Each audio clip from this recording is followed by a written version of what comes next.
पीले दांत वाली बहू। रंजना कभी ब्रश नहीं करती थी।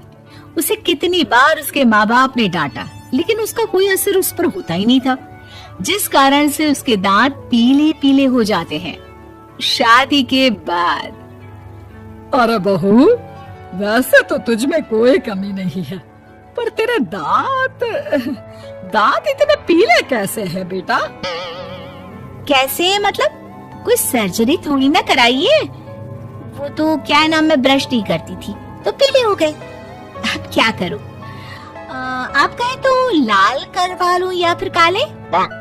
यार ये क्या है, क्यों माँ से लड़ रही हो? लड़ रही हूँ? अरे मैं लड़ रही हूँ या ये बोल रही है कि दांत पीले हैं, पीले।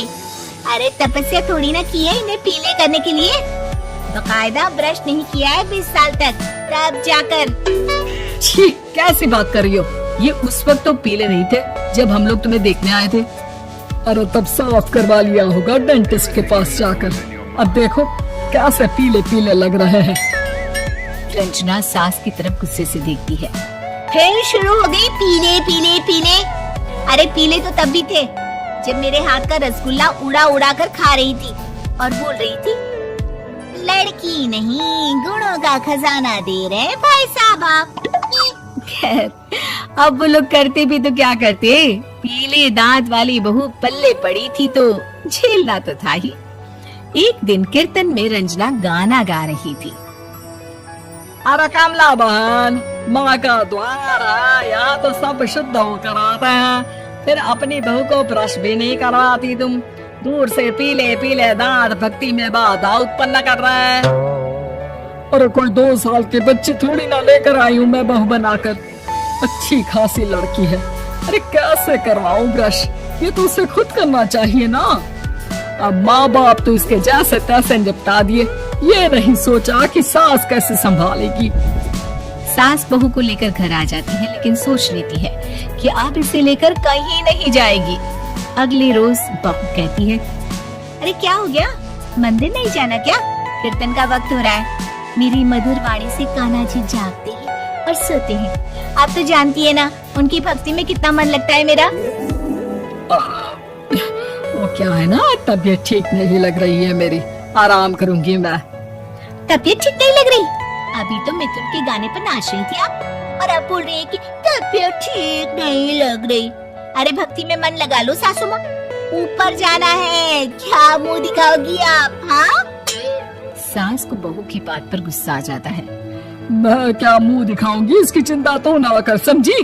अपने मुंह की चिंता कर, जो ये पीले पीले दांत लेकर हर जगह पहुंच जाती है। पता है लोग कितना मजाक बनाते हैं। ना जी ना, मैं नहीं जाना कहीं तेरे साथ। तो ये बात है, कोई ना, मत जाओ, मैं अपने कमरे में ही बैठकर भक्ति कर लूंगी। ऊपर वाला दांत थोड़ी ना देखता है, मन देखता है, भावना देखता है।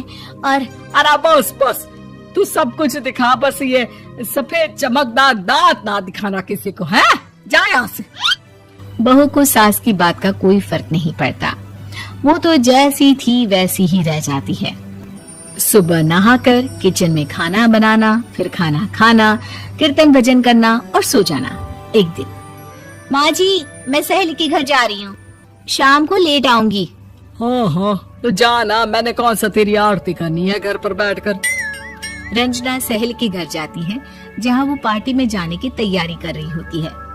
अरे शिखा, कहाँ जाने की तैयारी कर रही है? मैं गलत वक्त पर आ गई क्या? अरे नहीं यार, उल्टा सही वक्त पर आई है। मैंने ये साड़ी और ज्वेलरी निकाली है यार, शाम को इनके ऑफिस की एक पार्टी में जाना है। बताना कैसा लग रहा है ये सब? नहीं यार, इस ड्रेस के साथ तो वो वाली ज्वेलरी अच्छी लगेगी। हाँ, सही बोल रही है, मैंने ध्यान ही नहीं दिया। वैसे तो हमेशा से मस्त फैशन सेंस रखती है। तो बड़ा जाती होगी ना पति के साथ पार्टी में। रंजना कुछ नहीं बोलती, बस सोचती है कि यार काश ये बात सही हो जाती, पर मैं क्यों नहीं जाती पार्टी में? क्या इन लोगों की कोई पार्टी होती नहीं होगी? रंजना घर आती है और रात में पति से सवाल करती है, एक बात बताइए, आप मुझे किसी पार्टी में क्यों नहीं ले जाते? क्या आपकी यहाँ ऑफिस में पार्टी नहीं होती? पति बेचारा क्या कहता कि दांत पीले हैं तुम्हारे इसलिए। अरे कोई पार्टी होती नहीं हम लोगों के ऑफिस में, तो कहाँ से लेकर जाऊं? और मार्केट, मॉल, कहीं वीकेंड घूमना, कहीं तो। अरे यार सारे हफ्ते में एक छुट्टी मिलती है, तो सोचता हूँ कि आराम ही कर लूं। क्यों? रंजना मन मार के रह जाती है। पहले कभी सास के साथ मंदिर जाया करती थी, लेकिन वो भी सास ने ले जाना बंद कर दिया। घर बैठी बैठी रंजना बोर हो जाती है। तभी उसे आइडिया आता है और वो मायके जाने का सोचती है। सासू माँ, 2 दिनों के लिए मम्मी के घर जा रही हूँ।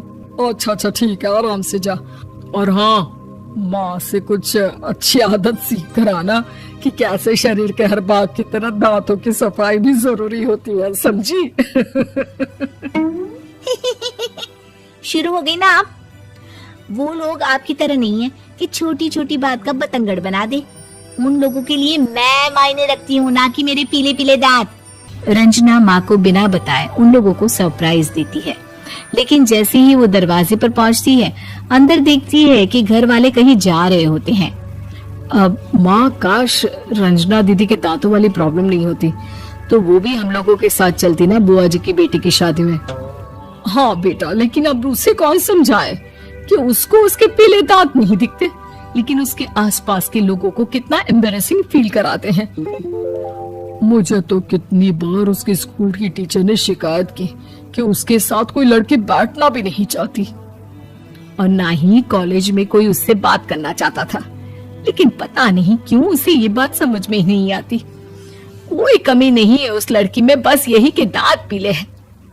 वो तो भला हो जीजा जी और उनकी माँ का, जो दीदी को जैसी है वैसे ही रखा हुआ है। रंजना को अपने घर वालों की बात सुनकर बहुत दुख होता है। वो सोचती है कि वो क्या करे, लेकिन फिर वो सीधा डेंटिस्ट के पास जाती है, अपने दांत चमकाती है और कसम खाती है कि वो रोज ब्रश करेगी। अरे क्या हो गया?